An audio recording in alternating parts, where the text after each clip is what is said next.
Assalamualaikum warahmatullahi wabarakatuh.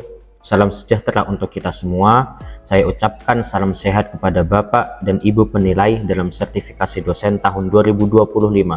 Perkenalkan, saya Yanurian Syah Ar-Rashid, dosen tetap pada program studi hukum Sekolah Tinggi Ilmu Hukum atau STIH Biak Papua dengan NIDN 1406019601. Video ini dibuat dengan maksud guna memenuhi salah satu persyaratan dalam pengajuan sertifikasi dosen, yaitu PDD UKT-PT atau pernyataan diri dosen dalam unjuk kerja Tridharma Perguruan Tinggi, khususnya dalam bidang pengajaran. Dalam kesempatan ini, saya akan menyampaikan materi pembelajaran yang merupakan pengantar serta dasar dalam mata kuliah hukum, yaitu Pengantar Hukum Indonesia. Adapun mata kuliah ini terdiri dari 3 SKS, 2 SKS teori, dan 1 SKS berisi kasus yang relevan dengan mata kuliah. Mata kuliah ini memberikan pemahaman awal tentang hukum dan sistem hukum, termasuk di dalamnya mempelajari sumber hukum, klasifikasi hukum, kekuasaan kehakiman, dan sistem peradilan. Saya menyampaikan mata kuliah ini menggunakan metode DIA atau Delivery, Interaction, and Assessment. Adapun pembelajaran dalam kelas dilaksanakan secara luring. Deskripsi mata kuliah Pengantar Hukum Indonesia antara lain mempelajari dasar-dasar sistem hukum, termasuk sumber-sumber hukum, klasifikasi hukum, kekuasaan kehakiman, serta peranan hukum dalam masyarakat.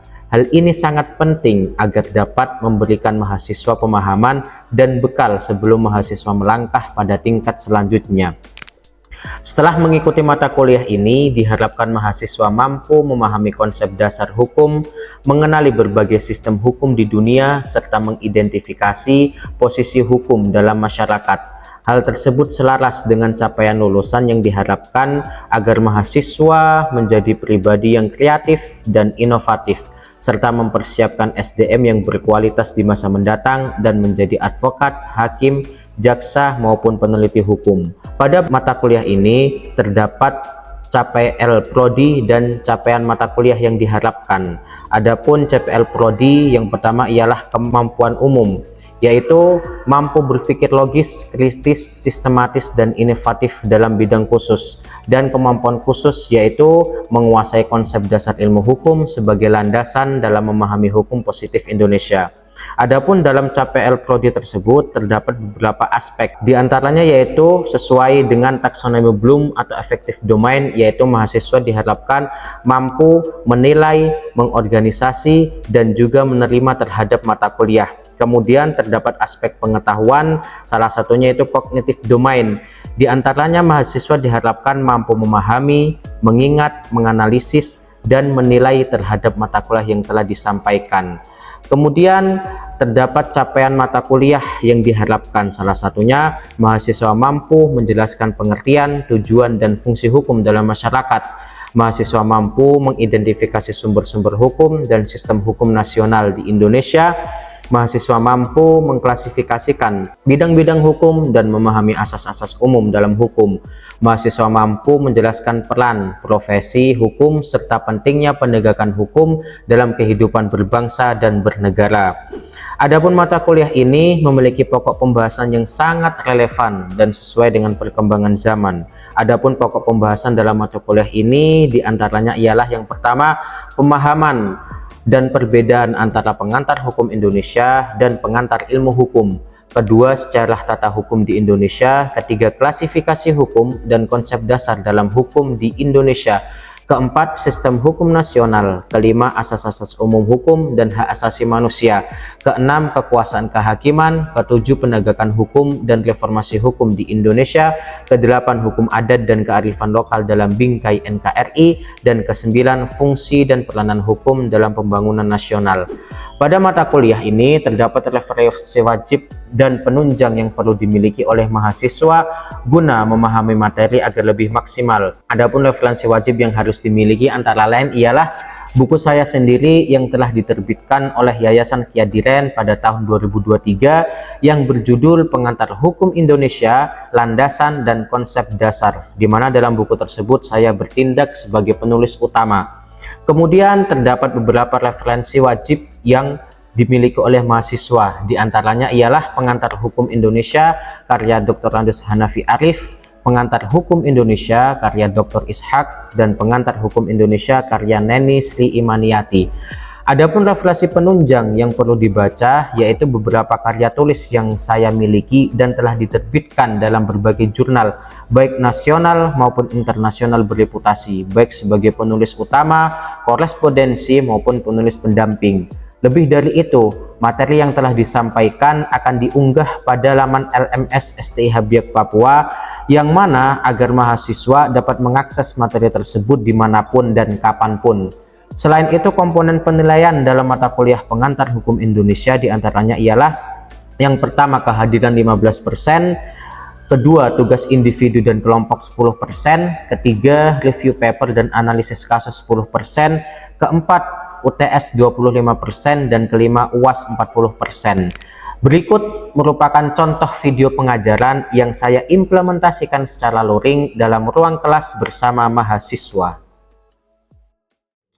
Ya, assalamualaikum warahmatullahi wabarakatuh. Baik, selamat siang saya ucapkan kepada mahasiswa semester 1 ya. Alhamdulillah pada kesempatan pagi hari ini kita dapat melanjutkan perkuliahan. Namun sebelum perkuliahan kita mulai, marilah kita terlebih dahulu berdoa menurut keyakinan masing-masing agar berjalannya kuliah ini dapat secara maksimal dipahami oleh semuanya. Berdoa mulai.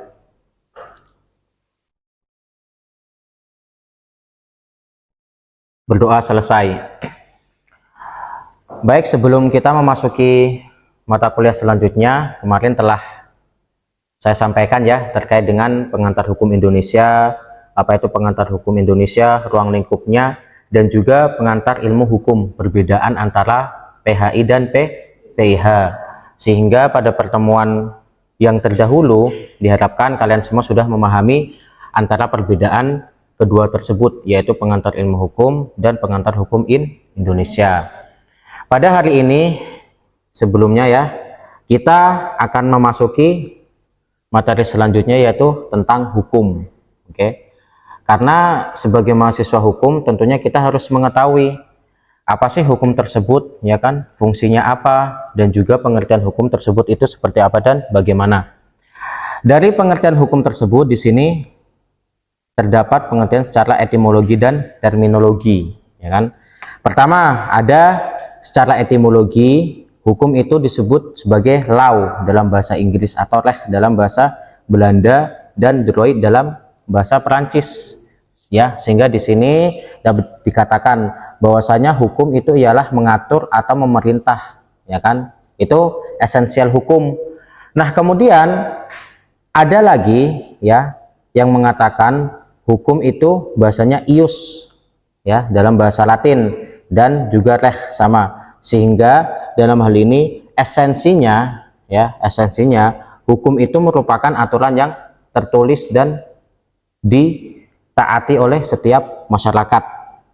Lebih jauh lagi, di sini ada beberapa pendapat para ahli atau tokoh terkait dengan hukum. Pertama di sini Utrecht, di mana Utrecht mengatakan bahwasanya hukum merupakan himpunan petunjuk hidup atau larangan-larangan yang muaranya itu berfungsi untuk mengatur tata tertib dalam suatu masyarakat, sehingga hukum itu harus ditaati oleh setiap masyarakat. Kemudian menurut Sudirman Kartohadiprodjo, ia mengatakan bahwasanya hukum merupakan pikiran atau anggapan orang adil atau tidak adil mengenai hubungan manusia. Tentunya dalam suatu masyarakat kita kan sering melihat fenomena ada yang berlaku adil, ada yang tidak berlaku adil. Contohnya dalam keputusan hakim, ya enggak? Contoh orang yang mencuri singkong dengan para koruptor. Seringkali kita melihat hukuman yang diberikan atau dijatuhkan hakim oleh orang yang mencuri singkong lebih berat, benar nggak? Ya kan? Kalau koruptor mungkin berapa tahun? 5 tahun, ya enggak? Sehingga di situ ada terjadi ketimpangan. Nah, itu menurutnya Sudiman Kartohadiprodjo berkaitan dengan adil dan tidak adil. Oke. Kemudian ada menurut Mukhtar Kusuma Atmaja, ya. Ia mengatakan hukum merupakan keseluruhan kaidah dan asas yang mengatur pergaulan hidup manusia. Mungkin saya ingin bertanya nih, dalam kehidupan di masyarakat, kita perlu nggak ada suatu aturan yang mengatur agar kehidupan kita di masyarakat itu jauh lebih baik? Perlu ada aturan nggak? Perlu ya. Kenapa perlu ada aturan? Gimana? Agar lebih teratur. Gimana?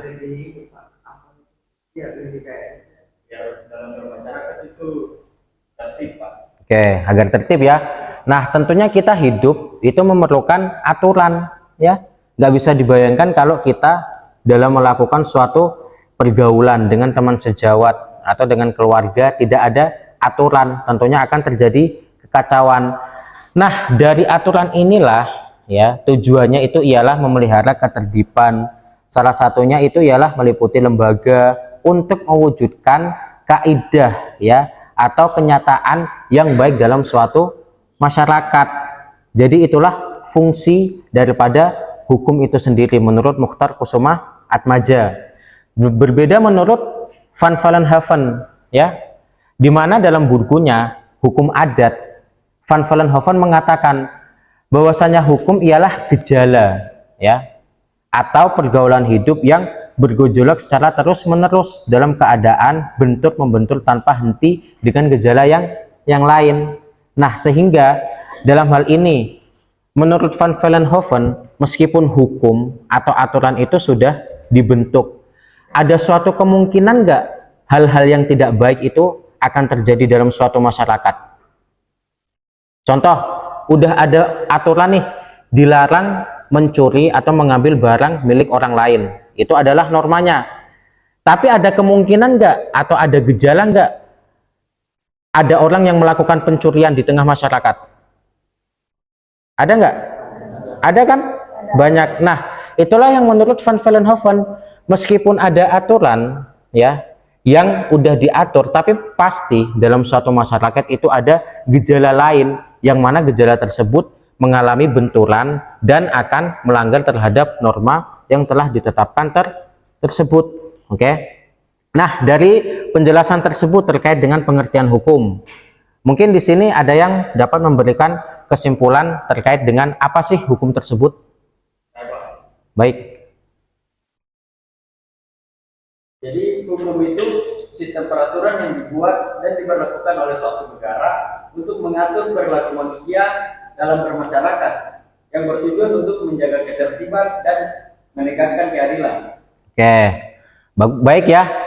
Tadi disampaikan oleh teman kalian ya, Al-Farizi, bahwasanya hukum merupakan aturan yang telah dibuat oleh pemerintah, yang tujuannya itu ialah untuk menertibkan aturan, menertibkan tingkah laku yang ada di masyarakat. Oke, bagus ya. Jadi untuk pengertian hukum itulah yang telah dibuat masyarakat, kemudian bertujuan untuk menertibkan keadaan, menertibkan tingkah laku yang sifatnya memaksa. Nah, kemudian tentunya dalam pengertian hukum, sebelum kita beranjak pada materi selanjutnya, kita harus mengetahui apa sih ilmu hukum itu, ya kan? Karena ada ilmu hukum banyak, ada hukum perjanjian, hukum adat. Nah, sebenarnya ilmu hukum ini apa? Di sini ada dua tokoh, ya, salah satunya Curzon dan Raharjo, Sabcipto Raharjo. Menurut Curzon, ia mengatakan bahwasanya ilmu hukum ialah ilmu pengetahuan di mana mencakup dan membicarakan hal yang berhubungan dengan hukum. Jadi menurut Curzon ini, hukum itu sifatnya lebih luas, ya kan? Mau hukum adat, hukum Islam yang berkaitan dan membicarakan terkait dengan hukum. Kemudian menurut Sabcipto Raharjo, ia mengatakan hukum itu apa sih? Ilmu hukum yaitu merupakan ilmu pengetahuan yang menjelaskan dan menelaah secara rinci berkaitan dengan hukum, ya. Sehingga berbeda kalau Curzon, dia lebih menitik beratkan seluruh yang membicarakan tentang hukum itu merupakan ilmu hukum. Tapi kalau menurut Sabcipto Raharjo bukan, ya, hanya hal yang secara rinci yang membahas terkait dengan hukum, baru itulah yang disebut sebagai ilmu hukum. Selain itu, di sini terdapat beberapa istilah ya. Ada sejarah hukum, ada politik hukum, dan juga ada perbandingan hukum dan antropologi hukum. Di sini tentunya sebelum memahami lebih jauh terkait dengan ilmu hukum, kita harus mengetahui sejarah hukum terlebih dahulu. Karena berbeda sejarah hukum di Indonesia, di Malaysia, di Singapura, kan berbeda. Kemudian ada politik hukum, yaitu membicarakan terkait kebijakan yang terdapat dalam undang-undang atau aturan perundang-undangan ya. Sebagaimana kita ketahui bahwasanya produk hukum atau undang-undang itu kan dibuat melalui suatu politik ya kan. Nah, politik hukum. Dalam hal ini yang berwenang untuk membuat suatu kebijakan atau undang-undang siapa? DPR ya, atau badan legislatif. Kemudian ada perbandingan hukum, yaitu mengidentifikasi persamaan dan perbedaan antara dua lebih dari sistem hukum. Kemudian antropologi hukum, yaitu pola kehidupan masyarakat ya, baik itu masyarakat adat yang sederhana ataupun modern. Jadi tentunya berbeda antara hukum adat yang ada di Biak, di Kalimantan, di Sumatera, berbeda itu berbicara terkait dengan antropologi hukum. Nah, lebih jauh lagi ketika kita berbicara terkait dengan istilah ya, kita fokusnya pada perbandingan hukum ini ya. Kita akan melihat nih, nah macam sistem hukum ya, sistem hukum yang ada di dunia. Pertama, ada sistem hukum civil law atau Eropa kontinental.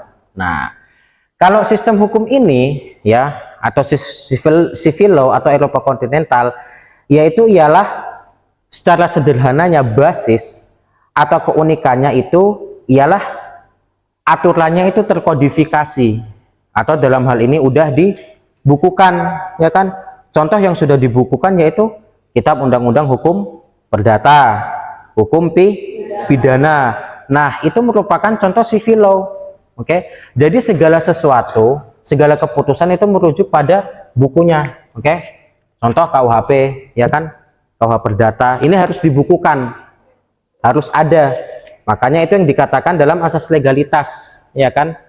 Itu contohnya civil law, yang menganut civil law itu negara, berarti contohnya Indonesia ya kan. Kemudian Belanda dan Prancis. Nah, itu Indonesia menganut sistem civil law karena dia jajahan dari Belanda.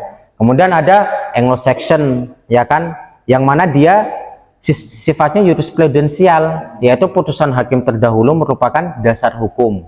Kemudian sistem hukum adat, hukum Islam, dan sosial atau komunis, yang dalam hal ini pada negara Cina ya, sosial atau hukum komunis tersebut. Oke, jadi sistem hukum ini ada 5 sistem hukum. Mungkin sebelum lanjut kepada slide berikutnya ya, ada yang bisa memberikan penjelasan mengapa sih tiap sistem hukum yang ada di tiap negara itu berbeda-beda. Oke, silakan. Karena ada beberapa faktor yang membuat sistem hukum di negara itu setiap negara berbeda, yaitu sejarah, budaya, sistem politik, serta kebutuhan dan kondisi masyarakat yang berbeda antara satu negara dan negara lain. Oke, jadi udah dikatakan ya sama saudara Suci ya, teman kalian, bahwasanya sejarah ya kan, kejadian itu tentunya melatar belakangi terkait dengan sistem hukum tiap negara, sehingga antara negara Indonesia, Belanda, Jepang ya itu berbeda karena melihat sejarahnya. Nah, kemudian kita melihat sumber hukum ini kan ada 2, material dan sumber hukum formil. Oke ya, kita lihat perbedaannya. Apa sih hukum material itu? Ya, sederhananya yaitu ialah tempat dari mana isi atau materi hukum tersebut diambil, atau dapat dikatakan dari mana bahan hukum tersebut diambil. Seperti contoh bahan hukum ya, kalau di kita itu ialah Pancasila ya kan, itu merupakan sumber hukum material. Kemudian adat istiadat, contohnya Undang-Undang Pokok Agraria ya kan pasal 3 dikatakan bahwasanya negara itu mengakomodir dan mengakui nilai-nilai yang hidup dalam masyarakat. Jadi adat istiadat termasuk, kemudian ajaran agama juga termasuk. Kemudian sistem hukum formil, apa sih yang dimaksud mohon maaf, sumber hukum formil ya? Sumber hukum formil yaitu tempat dari mana mengambil hukum ya, dengan cara melihat terjadinya atau terbentuknya suatu hukum, baik itu secara langsung atau tidak langsung. Sehingga dalam hal ini contoh hukum formil itu ialah apa? Undang-undang, jurisprudensi, traktat, doktrin, ya kan? Makanya di sini dijelaskan ya, sumber hukum formil ada namanya undang-undang, kebiasaan, jurisprudensi, traktat, dan doktrin. Oke, jadi ini ya salah satu hukum formil. Nah, bicara terkait dengan hukum formil ya, ini kan sumbernya. Jadi undang-undang harus memiliki sumber ya, aturan hukum. Terlebih lagi kita harus mengetahui ini hierarki atau pembentukan suatu undang-undang. Ini salah satunya ialah teori Hans Kelsen atau dapat disebut sebagai Stufenbau teori atau teori hierarki. Yang pertama, puncak tertinggi itu ialah Undang-Undang Dasar tahun 45. Itu ialah kiblat karena Undang-Undang Dasar, segala aturan tidak boleh menyimpang dari Undang-Undang Dasar ya. Kemudian TAP MPR, undang-undang atau Perpu, peraturan perundang-undangan ya, pengganti undang-undang. Kemudian peraturan pemerintah, peraturan presiden, dan sampai peraturan daerah, kota atau kabupaten. Semuanya ini harus selaras ya, nggak boleh bertentangan antara satu sama yang lain. Jadi kiblatnya itu ialah di Undang-Undang Dasar tahun 1945. Oke ya. Ini dasar hukumnya. Pasal 7 ayat 1 Undang-Undang Nomor 12 tahun 2011. Nah, setelah kita mempelajari terkait dengan sistem hukum ya, ada ini ya ciri sistem hukum di Indonesia, salah satunya mengandung perintah, larangan, sanksi, dan juga pemaksaan. Oke, salah satunya larangan dilarang mencuri ya kan, dilarang membunuh, itu kan larangan. Sanksi 5 tahun, 6 tahun, 10 tahun, jadi seperti itu. Kemudian pemaksaan. Nah, kemudian nih setelah saya menyampaikan materi tersebut, ini ada pertanyaan mendasar. Oke ya, mengapa Indonesia itu mengakui jurisprudensi ya, padahal salah satunya itu kan Indonesia merupakan civil law yang mana putusan hakim itu tidak mengikat ya. Mungkin ada yang bisa memberikan jawaban? Oke. Ini kan civil law itu mengutamakan undang-undang, sedangkan jurisprudensi itu putusan. Jadi di sini itu mengapa Indonesia mengakui jurisprudensi sebagai hukum itu yang saya baca di pasal 10 ayat 1 Undang-Undang Nomor 48 tahun 2009 tentang kekuasaan kehakiman itu tertulis bahwa pengadilan tidak boleh menolak, memeriksa, mengadili dan menuntut suatu perkara yang diajukan dengan dalil bahwa hukum tidak ada atau kurang jelas, melainkan wajib memeriksa dan mengadilinya. Ini berarti hakim boleh menggunakan jurisprudensi sebagai panduannya. Jadi kalau misalnya ada keadaan darurat atau belum ada hukum yang mengaturnya, itu boleh memakai jurisprudensi. Oke, baik. Jadi itu ya udah disampaikan, tetap boleh. Karena apa? Hakim wajib menemukan hukum atau lex finding, meskipun undang-undangnya itu belum ditetapkan atau belum ada aturannya, tetap ya perlu untuk menemukan hukum sehingga jurisprudensi bisa dipakai. Ada lagi? Baik. Mungkin saya akan tambahkan yang soal ini, saat di sini tuh tidak terdapat secara eksplisit secara undang-undang sebagai sumber hukum utama, tetapi di MA dalam praktik peradilan secara konsisten menjadi jurisprudensi sebagai rujukannya saja, Bapak. Oke, jadi dalam jurisprudensi Mahkamah Agung pun diatur ya, bahwasanya Mahkamah Agung pun juga menganjurkan untuk memakai jurisprudensi ya, karena itu merupakan suatu penemuan hukum ya bagi hakim apabila tidak ada aturan yang mengatur. Oke, sebelumnya salah satu ini terakhir ya, dari materi yang telah saya sampaikan, ada salah satu pertanyaan nih, apakah hakim boleh menolak perkara? Ya, mungkin di sini kita bagi kelompok ya, 3 kelompok, 1, 2, 3. Mungkin perwakilan diskusikan, menurut kalian nih, kira-kira hakim boleh nggak menolak suatu perkara, ya kan? Meskipun itu tidak ada undang-undang yang mengatur. Jadi ada orang yang mengajukan perkara, aturannya itu belum diatur, ya, atau undang-undangnya itu belum ada. Hakim berhak nggak menolak perkara? Ya, coba dirundingkan. Silakan. Menurut kelompok kami, yaitu berdasarkan prinsip hakim tidak boleh menolak perkara, berarti yang pertama itu kewajiban memeriksa dan memutus, di mana hakim wajib memeriksa dan memutus setiap perkara yang diajukan, meskipun hukumnya tidak jelas, tidak lengkap, atau bahkan belum ada aturannya. Dan yang kedua itu larangan menolak dengan alasan hukum tidak jelas atau tiada, di mana hakim tidak boleh menolak perkara hanya karena undang-undang tidak mengatur secara eksplisit, aturan tidak lengkap, atau norma hukumnya ambigu. Nah, untuk dasar hukumnya sendiri di Indonesia yang diatur dalam pasal 10 ayat 1 Undang-Undang Nomor 48 Tahun 2009 tentang kekuasaan kehakiman, di mana bunyinya yaitu pengadilan dilarang menolak untuk memeriksa, mengadili, dan memutuskan suatu perkara yang diajukan dan dalih bahwa hukum tidak ada atau kurang jelas. Nah, untuk kesimpulannya intinya yaitu hakim wajib memeriksa dan mengadili kecuali ada alasan hukum yang sah untuk tidak menerima perkara. Oke, jadi hakim boleh menerima ya, meskipun nggak ada aturannya. Oke, mungkin kelompok berapa? Kelompok 2? Izin Pak. Oke, kelompok 2. Pak, di sini menurut saya itu jika perkara tersebut itu belum ada undang-undangnya atau pengaturan yang mengaturnya dan belum pernah ada putusannya mengadili, menurut saya itu boleh, Pak. Berarti boleh, hakim boleh menolak perkara ya? Iya, boleh. Oke, meskipun aturannya, meskipun undang-undangnya belum ada, hakim berhak untuk menolak perkara tersebut ya. Oke, boleh. Ada yang nggak boleh, ada yang boleh. Kemudian yang terakhir kelompok 3. Kalau Oke.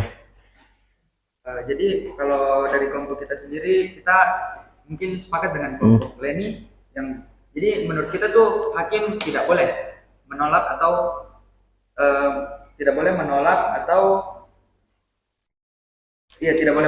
untuk mengadili sebuah perkara karena itu melanggar, itu tidak sesuai dengan asas ius jusita novit, yang dimana di situ dikatakan bahwa hakim dianggap mengetahui hukum dan wajib memeriksa serta memutuskan perkara yang diajukan. Jadi menurut asas ini tuh hakim itu dianggap paham sama hukum sesuai dengan pasal yang tadi disebutkan oleh Isra pertama ayat 10 pasal 10 ayat 1 Undang-Undang Nomor 14 tahun 1985. Hakim tidak boleh menolak mengadili perkara dengan alasan hukum yang tidak jelas atau belum ada. Jadi kalau menurut kita hakim tidak boleh untuk nggak boleh, tetap harus nerima ya. Tetap harus nerima. Oke. Hakim dianggap paham hukum. Oke, jadi beragam ya. Ada yang mengatakan boleh, ada yang mengatakan tidak boleh ya. Ada yang mengatakan nggak ada dasar hukum, hakim boleh menolak. Ada yang mengatakan ya hakim itu harus menemukan hukum meskipun nggak ada ketetapan atau undang-undangnya. Oke, coba kita lihat. Boleh nggak kira-kira? Nah, ini ya. Hakikatnya hakim itu nggak boleh menolak suatu perkara dengan alasan undang-undang itu nggak ada atau nggak lengkap atau nggak jelas. Karena hakim itu sudah dianggap paham dan mengerti terhadap suatu hukum, sehingga nggak boleh hakim itu menolak suatu perkara. Dasar hukumnya apa? Yaitu pasal 20A ya dan pasal 22AB Undang-Undang Pokok Nomor 14 Tahun 70, yaitu pokok-pokok kekuasaan kehakiman. Sehingga dalam hal ini sekali lagi hakim itu nggak boleh menolak suatu perkara karena dalam hal ini hakim dianggap sebagai wakil Tuhan dan dianggap paham terkait dengan hukum. Oke, mungkin dalam kesempatan hari ini saya cukupkan sekian ya. Namun sebelumnya nanti ada tugas yang akan saya kirimkan di laman LMS sehingga kalian bisa akses, dan untuk kehadirannya nanti kalian bisa masuk di LMS masing-masing, kemudian kalian isi ya presensi kalian. Nanti saya tunggu maksimal pada jam 11 siang itu sudah terinput. Oke, mungkin itu yang dapat saya sampaikan pada mata kuliah hari ini. Saya ucapkan sukses selalu buat kalian. Saya cukupkan. Assalamualaikum warahmatullahi wabarakatuh dan selamat siang semuanya.